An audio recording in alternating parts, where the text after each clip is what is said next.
Okay, so as you have figured out, we are writing an essay. I know you're excited. So before you do that, we're going to practice with the prompt. And the reason why is because this essay is going to be an expository essay. And what I mean by that is basically a literary analysis essay asks you to take just a text and to analyze it, possibly for the author's tone, maybe for the style devices and things like that. An expository essay allows you to bring in your own opinion and form your own opinion. So this particular one is a little bit kind of meaty, I would say, and so it takes a little bit of understanding it before you can actually write the essay. And what we do too often is we read it and we just latch on to one tiny piece and then you just start writing, and you can end up going in the wrong direction if you don't really know what the prompt is asking. So take a look at this particular prompt. Now don't freak out, we're not writing this essay, but we're going to understand and pick apart this prompt, and then you're going to do some brainstorming as if you were going to write the essay. So, the directions here say you will have 45 minutes to plan and write an essay on the topic assigned below. Before you begin writing, read the passage carefully and plan what you will say. Your essay should be as well organized and as carefully written as you can make it. Now, this particular kind of prompt is actually called an EAP prompt, and we'll talk more about that later, but it's basically like an assessment test for writing when you're applying to colleges or even going to a junior college like Sierra. So what they do is they have you write and they get a feel for if you're ready to jump into college level classes or if you need a remedial class. So we're going to be working on those throughout the next couple years to make sure that you're ready for that.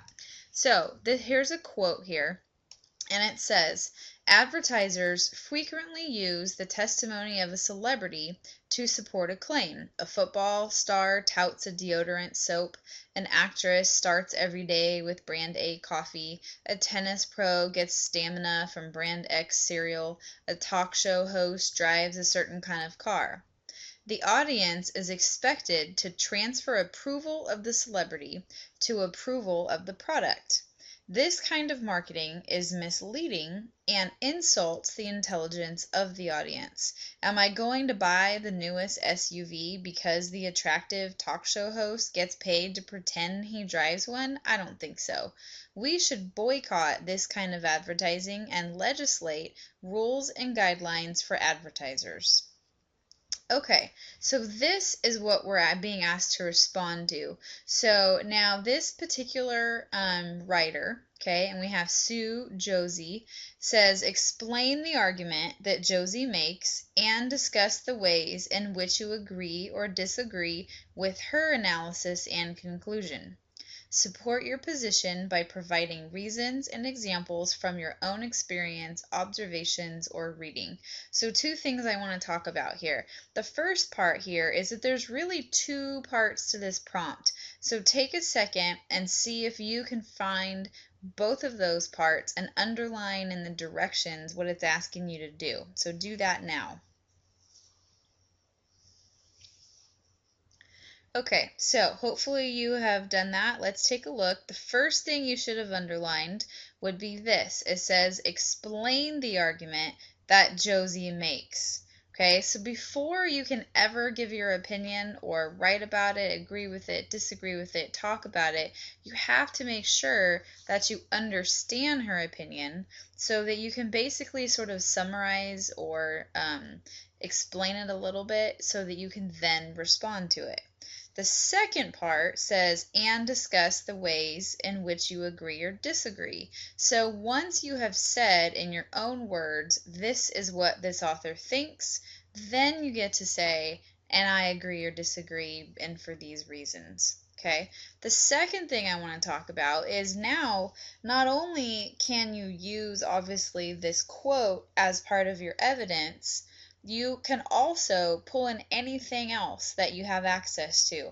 It can be your own personal experience. It can be an observation, and observations are things like watching a movie or observing something in a hallway or at the mall, or your things you've learned in the media. Reading could be in another academic book or something like that that you have read. So now, instead of just saying, well, here's my opinions and blabbing on about why, once again, as we've been talking about, logos or the appeal to logic is much more effective. So if you can bring in other areas in life, society, academic examples that support your reason, now it's a lot stronger. Okay, so this is what the prompt is asking us to do. You're going to have a prompt just like this, only the quote is going to come from the Hounding the Innocent article that you've been looking at. So you have a little bit of a leg up because not only are you going to have a quote, but you've actually been exposed to the whole piece. So you are going to have to explain the the argument of Bob Herbert, and you're going to have to from there agree or disagree with his opinion from the particular excerpt. So we're going to practice with this one. So the first thing you're going to do, it says carefully read and think about the above prompt and then complete the following. So we've already underlined things and figured out what it is we need to do, and now you're going to answer some of these questions. So sort of turn them into a question that you can answer. So the first thing we have here says, 1, in your own words, explain the author's argument. So you might have to go back up to the excerpt, reread it, and ask yourself, what is this person arguing? What do they think? And we know that the topic is about companies using celebrities to advertise their products, and there is an opinion there or an argument from the author. Your job is to explain it. Once you've done that, number 2 says, to what extent do you agree or disagree with her conclusions or argument? So do you agree with her completely? Do you disagree completely? And it's kind of hard sometimes to be effective in the gray area, but if you want to, you can say, I mostly agree except for this, or I totally disagree except for this, but you have to be very clear about that. Once you have your opinion, you're going to answer number 3 here, and it says, what are 2 to 3 reasons that will support your opinion? So, if I was talking about racial profiling, and I said that racial profiling is a harmful, negative act that should never happen, my reason could be that it's violating someone's rights. Or another reason could be that it's unfair. And so now you're basically saying, what are my reasons that I want to talk about that are going to support my opinion? So you're going to do 1 to 3, and then you're going to move on and start thinking about how you would construct this essay if you were writing it. Okay, so number 4 says, now combine your thoughts from number 2 and 3 to formulate your thesis. Now this is what you were doing yesterday with some general topics. Now you're going to do the same thing with this one. Write a general thesis about this subject, your main claim. So basically, identify the topic or in other words the subject, and tell us whether you sort of agree with that, disagree with it, and state it in a way that says, you agree or disagree with fill in the blank. Then you're going to tie in your answer from number 3, and you're going to add to that thesis and make it a divided thesis. So now it's going to identify your opinion or your claim and give a couple of reasons, which are your subclaims. Okay, so this is one of the most important things in your essay because this is sort of like the roadmap for what your essay is going to do. And again, if you're looking at a map and thinking of it that way, the map says this is where I need to go, and then you figure out your path. And so this is exactly what a thesis is. A thesis says this is kind of my destination for this essay, and before you can start writing, again, you should think about your path, how you're going to get there, and so that's what you're going to do in this chart down here. So it says now, while thinking about your thesis from number 4, list examples from the following areas that you could possibly use for support in your essay. You may or may not have examples from all areas for each subclaim or reason, but fill up as many as possible.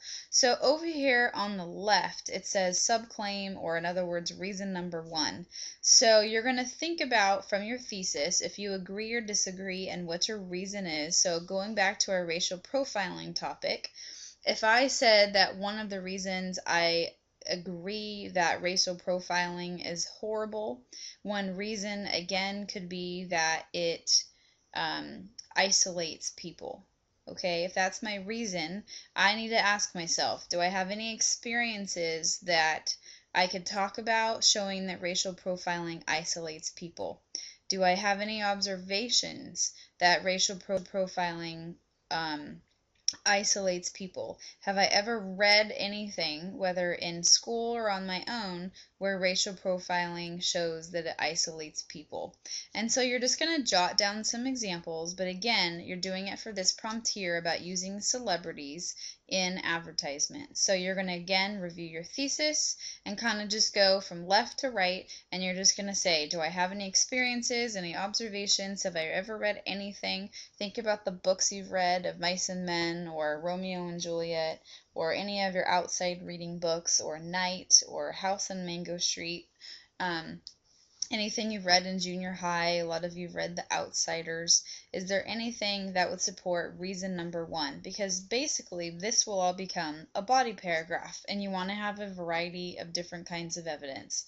And then you will continue down the chart, and you'll find that you have room for your reason number two, or your claim, subclaim two, and number three. And that would essentially be 3 body paragraphs that would support your thesis. So once again, the most important thing is to understand the prompt. What is it asking you to do?